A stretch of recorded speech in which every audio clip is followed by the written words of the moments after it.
Music is what I live for. As a violinist and an entertainer, I'm inspired by my audience. I want to engage, connect, and surprise you. My craving for innovation, self-expression, and artistic freedom led me to break free from classical tradition and search for my own style. During that search, I performed solo works, as well as with chamber ensembles, symphony orchestras, jazz bands, my favorite DJs, hip-hop artists, even a human beatbox. Today, I'm proud to be a part of Bonafide Music Label. I will be releasing my album this month. I was born in Riga, Latvia. My grandparents were professional musicians. Around my 5th birthday, my grandmother showed me this tiny little violin, and she said, "Would you like to play it?" Of course, I fell for it, and I said yes. I entered conservatory prep, and it wasn't all unicorns and rainbows. I have to thank my mom, she's here today, for supporting me throughout all these years. My earliest musical memories are not only of classical music, not only Brahms, not Tchaikovsky, not Bach, it's also of pop music. I loved electronic music. I was fascinated with the synthesized sounds and repetitive form. At 16, I moved to the United States. I was discovering a new culture. I was trying to figure out how I fit in and where. Chicago is an amazing city. It is culturally and artistically vibrant. I've witnessed so many incredible live performances, such as Ravi Shankar, Paul McCartney, acts like Fuerza Bruta. They all left a mark on my journey. Upon graduating from music school, I realized that after 20 years of violin studies, I learned how to perform someone else's music, yet something was missing. I was ready for more. Truthfully, I was afraid to find out if I'm able to produce something unique and original. I pushed through. I found my voice. I discovered genres that spoke to me. I loved electronic tango, electric swing, moombahton, experimental music. All those experiences led me to improvisation.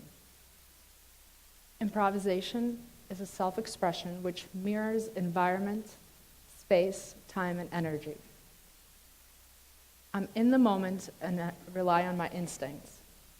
When I freestyle with the DJ, I'm able to be in the moment with the audience and the music. My goal is to make sure that the audience is listening with their full body. I want the music to unite us. I love my job.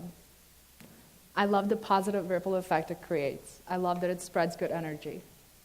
I think it's so important that all of us think about the jobs that we choose and stick with. I urge you to be aware and responsible. Think through every decision you make and how it will affect the world. At this time, I would like to welcome to the stage my friend and music producer, Zak Fox. Zak worked on my first original track, and he inspired me to record more. Zak and I have a special performance for you, but first, let's hear from Zak. Thank you, Kat. Hello, everybody. So we've heard music be coined as the universal language, and I certainly believe that to be true. I think it's fascinating that an artist can set an intention, and we can hear his intention, or we can feel his intention. We can experience the emotion that he's trying to effectively express throughout that song. And I also think that music as a language has an infinite amount of dialect. I think it's really neat that somebody like Katarina, who's been playing violin for 20 years, can have a conversation musically with somebody like myself with no training, with no hours spent in a Latvian conservatory. But I can pick up a guitar and I can pick up a piano and, well, not pick up a piano, but I can play the piano. It'd be really cool if I could lift the piano. But we can communicate effectively with just improvising. We can feel what intervals are going to be the right step. We can predict each other's next move. And as a music producer, that's what I love most about my job. It's a lot more than just pressing buttons and turning knobs and coaching performances. It's about getting inside an artist's head and saying to them, what do you want this song to look like? What do you want this song to feel like? And I've had all kinds of things. I've had Artists say, I want my drums to feel like a monster truck. I want this bass to be heavy. They use all kinds of adjectives. I've had even, I want my guitar to sound fluffy. I want my voice to be like cotton balls. And as a record producer, that's what I do every day. I make cotton balls. It's wonderful. And today, that's what I want to do with you. So my first memory of feeling music was from when my mom would sit on the edge of my bed and she would accompany a lullaby with her acoustic guitar. And that was the first time I ever felt a song. I've heard songs my whole life, but that was the first time I really felt connected and felt an experience and felt an emotion from it. And she was a very accomplished songwriter, and I would study her process. I would just lay on the floor, whether it was in the kitchen, the recording studio, the upstairs area, and I would ask her, where does these songs come from? And she'd say, for me, there's two places. There's here, and there's here. And they sound different, and they feel different. And I just took that, and I used it in my craft today. And as I went through high school and I learned how to play some of my favorite band songs, I really wanted to express myself and write my own music. And again, with no training, I relied on what felt good. I started to understand how intervals could play with one another. I started to develop a sense of melody, and I started to realize that certain chords created certain reactions in people. How a chord can sound scary, or sound happy, or make you feel sad. And that truly was exciting for me. So now I apply that back to my craft, and I see sounds. Notes started to take shapes. Tones started to take color. And now I can even score memories without words, and it just feels great. And that's the experiment we want to run with you guys today. So we are going to put images on the screens here. And you have these glow sticks in your hand. And each image has a correlating box underneath it. You're going to have a red square and a green square. And instinctively, I want you to raise your glow stick according to what image resonates the most with you. And hold your glow stick high so that we can see them. And by taking a quick survey, your input, the ratio of red to green, is going to affect what we play live here on stage. We're going to improvise based solely on the images and the way they make you feel. So are you guys ready? Yeah. Awesome. So let's try this out first. Let's have a test question. And some market researchers are going to love this next one. So raise your glow stick with the correlating one that resonates the most with you. Awesome. Love my iPhone. All right, do you think you can handle the full run? Are you ready?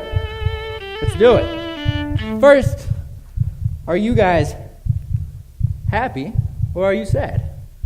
They're happy.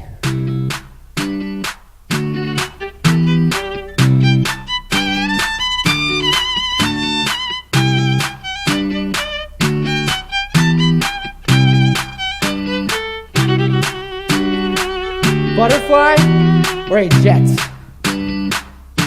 Oh, it's a butterfly.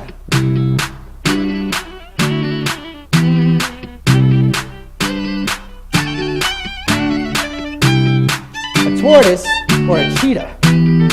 Ooh, a cheetah.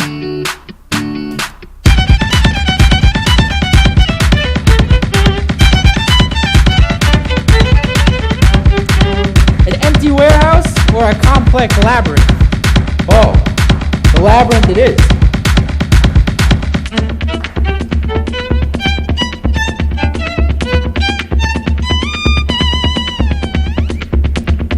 Earth or Mars?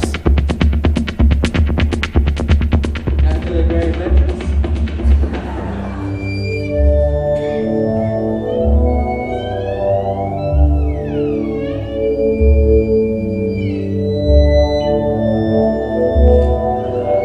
Light or heavy? Light it is.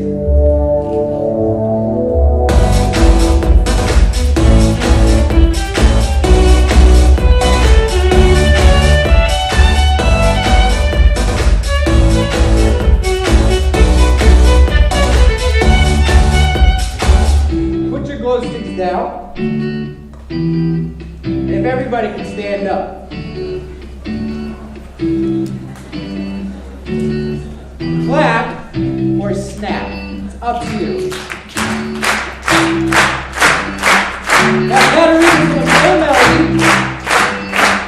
crowd is going to tickle off, whatever